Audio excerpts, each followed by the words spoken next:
বৌদি তোমাকে এবার খাওয়া। ইস ঠাকুরপো, তোমরা এখন মুখ খাওয়ার চান না খান ঠাকুরপো না খান। এতক না খাবে, তোমরা যখন খাওয়ার দেন পাইছেন তা খেয়াই নাও।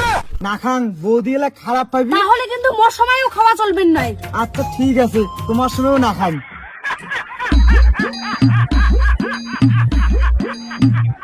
ঠাকুরপো, তোমার মনে আছে তো যে তোমরা হারলে তোমার কি করা খাবে? হ্যাঁ হ্যাঁ মনে আছে।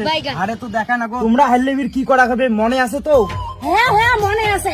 আমার ভাতারক ডিভোর্স দিয়ে তোরে যাবো তো, ঠিক আছে। তোমরা একলা আসলে হবার নাই, দুইজন কাকে আসে লাগবি। হ্যাঁ হ্যাঁ আমরা দুইজনে যাবো। তুই এখন আমার ঘাড়ে দেখাও তো। আমি পারি না আর ইস, বারে বারে খালি পুটে উঠে মুখ তো খালি